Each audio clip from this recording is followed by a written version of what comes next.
Hola, continuamos con el capítulo 6 de Marcos, que dice así: Jesús en Nazaret.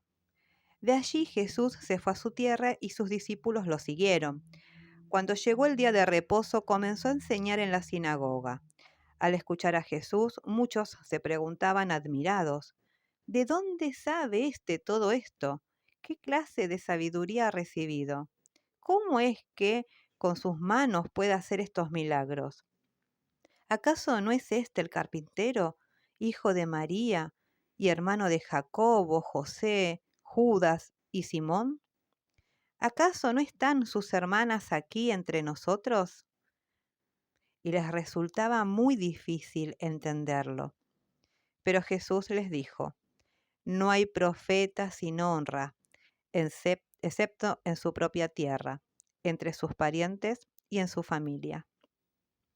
Los suyos no le creían, no podían entender cómo esa persona que conocieron desde siempre, desde niño, de repente hiciera todos esos milagros. ¿En qué momento? ¿Cuándo? Una persona común y corriente. No les entraba en la cabeza. Versículo 5. Y Jesús no pudo realizar allí ningún milagro, a no ser sanar a unos pocos enfermos y poner sobre ellos las manos. Y aunque se quedó asombrado de la incredulidad de ellos, siguió recorriendo las aldeas de alrededor para seguir enseñando. Nuestra falta de fe, muchas veces, genera una negatividad, ¿no? Entonces, muchas veces nosotros somos quienes frenamos o detenemos el milagro por nuestra falta de fe. Misión de los 12 discípulos. Versículo 7. Jesús llamó a los 12 y comenzó a enviarlos de dos en dos. Les dio autoridad sobre los espíritus impuros y les mandó que no llevaran nada para el camino, aparte de un bastón. No debían llevar mochila, ni pan, ni dinero en el cinto. También podían llevar sandalias, pero no 2 mudas de ropa. Les dijo: cuando ustedes lleguen a una casa, quédense allí hasta que salgan de ese lugar. Si en algún lugar no los reciben ni los escuchan, salgan de allí y sacúdanse el polvo de los pies como un testimonio contra ellos. De cierto les digo que en el día del juicio, el castigo para los de Sodoma y Gomorra será más tolerable que para aquella ciudad. Los 12 salieron e iban predicando a la gente que se arrepintiera. También expulsaban muchos demonios y ungían con aceite a muchos enfermos y los sanaban. Muerte de Juan el Bautista, versículo 14. Como la fama de Jesús había llegado a ser muy notoria, el rey Herodes supo acerca de él y dijo: Juan el Bautista ha resucitado de los muertos, por eso operan en él estos poderes. Algunos decían: es Elías. Pero otros más afirmaban: es un profeta o alguno de ellos. Cuando Herodes oyó esto, dijo: este es Juan, al que yo mandé que le cortaran la cabeza. Ahora ha resucitado de los muertos. Y es que por causa de Herodías, la mujer de su hermano Felipe, que Herodes había tomado por mujer, Herodes mismo había mandado que aprendieran a Juan y lo encadenaran en la cárcel. Juan le había dicho a Herodes: no te es lícito tener a la mujer de tu hermano. Por eso Herodías le guardaba rencor y deseaba matarlo, pero no podía porque Herodes temía a Juan, pues sabía que era un hombre justo y santo. Y aunque lo que Juan le decía lo dejaba confundido, lo escuchaba de buena gana y lo protegía. Pero llegó la oportunidad. En la fiesta de su cumpleaños, Herodes ofreció una cena a sus príncipes y tribunos y a la gente importante de Galilea. Entonces la hija de Herodías se presentó en la fiesta y bailó, y tanto agradó esto a Herodes y a los que estaban con él a la mesa, que el rey le dijo a la muchacha: pídeme lo que quieras y yo te lo daré. Y bajo juramento le dijo: yo te daré todo lo que me pidas, aun si me pides la mitad de mi reino. Creo que es la sobrina. ¿De qué manera habrá bailado esa niña para que esa lujuria que estaba habitando en él le ofreciera la mitad de su reino? Incluso. Versículo 24. Ella salió y le preguntó a su madre, ¿qué debo pedirle? Y su madre le respondió, pídele la cabeza de Juan el Bautista. Enseguida ella entró corriendo y le dijo al rey, quiero que me des ahora mismo en un plato la cabeza de Juan el Bautista. Esto entristeció mucho al rey, pero por causa del juramento y de los que estaban con él a la mesa no quiso desairarla. Claro, era preferible matar a una persona inocente, ¿no? Que quedar mal delante del populacho. Versículo 27. Enseguida el rey ordenó a un soldado de la guardia que le trajeran la cabeza de Juan. El soldado fue a la cárcel y lo decapitó y llevó su cabeza en un plato, se la entregó a la muchacha y ésta se la entregó a su madre. Cuando los discípulos de Juan supieron esto, fueron a reclamar el cuerpo para darle sepultura. Es uno de los pasajes que me entristecen y a la vez me enojan. Ya lo leí en Mateo y me produjo lo mismo que leyéndolo ahora en Marcos. La injusticia. Alimentación de los 5.000, versículo 30. Los apóstoles se reunieron con Jesús y le contaron todo lo que habían hecho y enseñado. Jesús les dijo, vengan conmigo ustedes solos a un lugar apartado y descansen un poco. Y es que tanta gente iba y venía que ellos no tenían tiempo ni para comer. Así que se fueron solos en una barca a un lugar apartado, pero muchos que los vieron partir los reconocieron y los siguieron a pie desde las ciudades. Llegaron antes que ellos y se reunieron con él. Cuando Jesús salió de la barca y vio a tanta gente, tuvo compasión de ellos, porque parecían ovejas sin pastor. Esta sensación yo la tuve hace un tiempito atrás.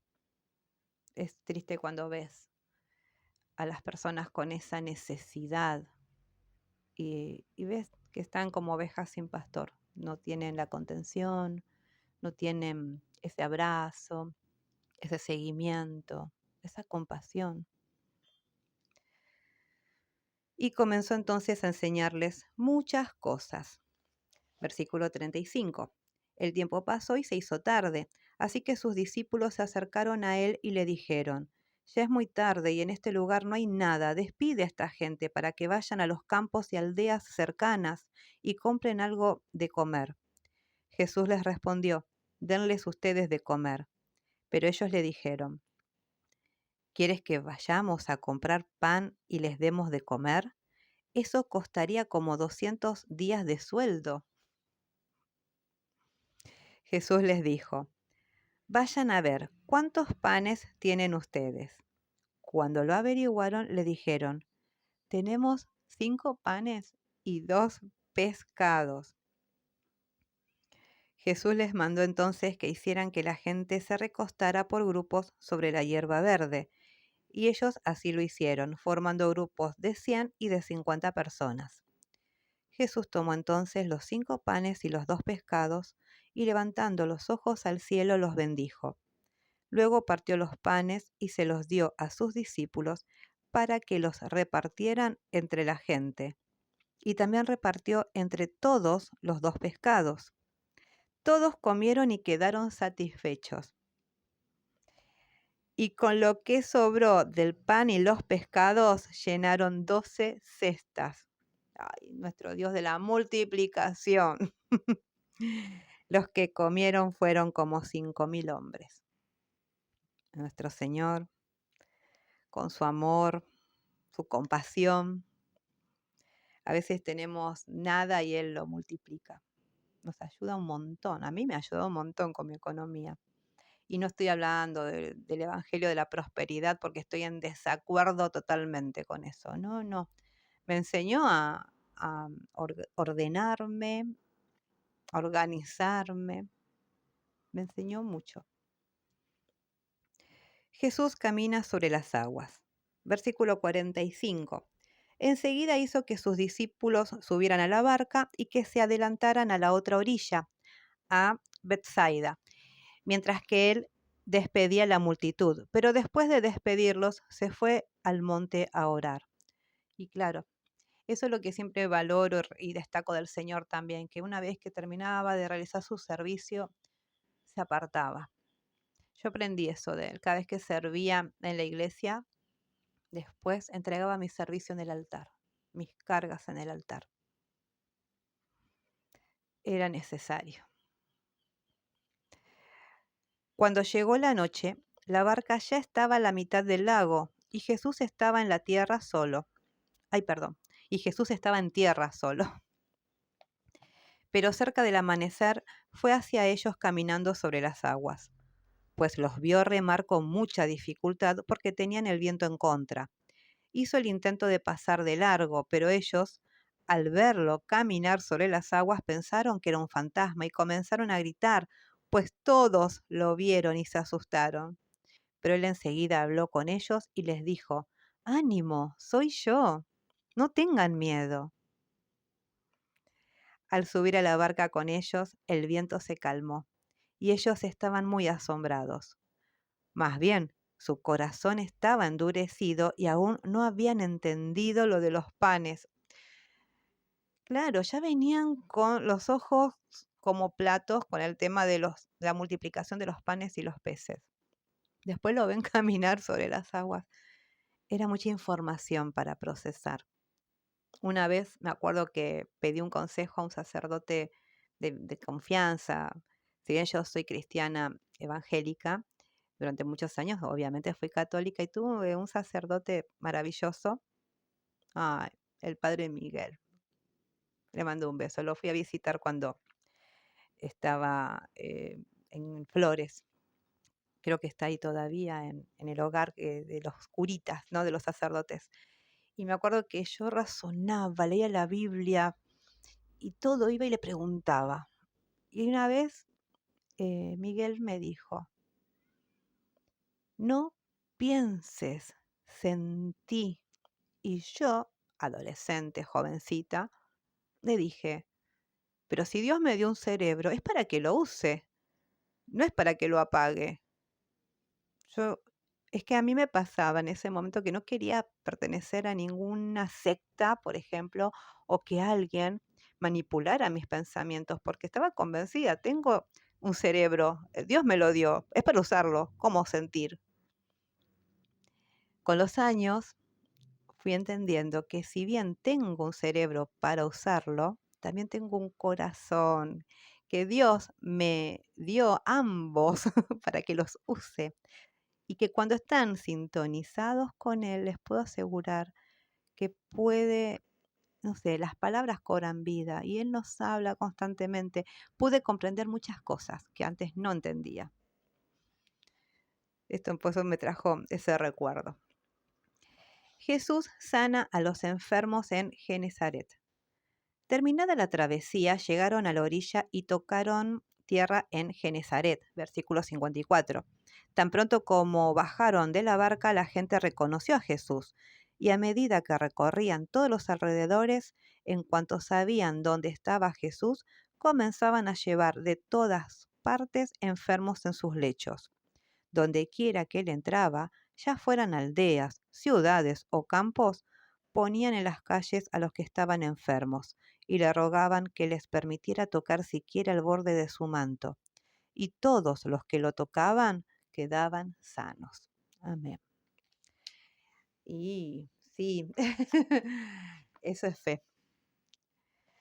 Bueno, hasta acá llegamos. Les mando un beso, un abrazo, que Dios los bendiga a todos y nos vemos en el próximo video. Hasta luego. Bendiciones para todos. Chau, chau.